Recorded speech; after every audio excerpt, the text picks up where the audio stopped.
بسم اللہ الرحمن الرحیم۔ السلام علیکم۔ روایت ہے حضرت ابن عباس رضی اللہ تعالیٰ عنہما سے، فرماتے ہیں کہ ایک شخص نے شراب پی لی، نشے میں ہو گیا تو اسے راستے میں جھومتے ہوئے پایا گیا، تو میں اسے رسول پاک صلی اللہ تعالیٰ علیہ وآلہ وسلم کی بارگاہ اقدس میں لے کر چلا گیا۔ جب وہ حضرت عباس کے گھر کے سامنے آیا تو وہ چھوٹ گیا، تو حضرت عباس رضی اللہ تعالیٰ عنہ پر داخل ہو گیا، انہیں لپٹ گیا۔ نبی کریم صلی اللہ تعالیٰ علیہ وآلہ وسلم سے اس کا ذکر کیا گیا تو حضور انور صلی اللہ تعالیٰ علیہ وآلہ وسلم مسکرا پڑے اور فرمایا، اس نے یہ کیا اور اس کے بارے میں کچھ حکم نہ دیا۔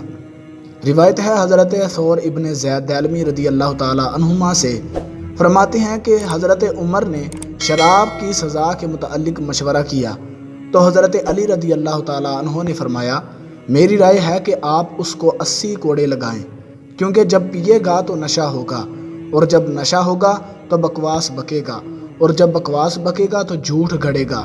چنانچہ حضرت عمر رضی اللہ تعالیٰ عنہ نے شراب کی سزا میں 80 کوڑے مارے۔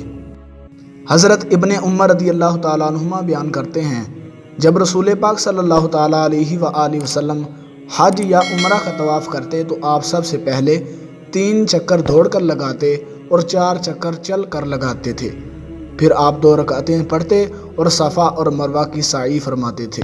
تو دوستو، اللہ تبارک و تعالیٰ سے دعا ہے کہ اللہ رب العزت ہمیں ان احادیث پر عمل کرنے کی توفیق عطا فرمائے۔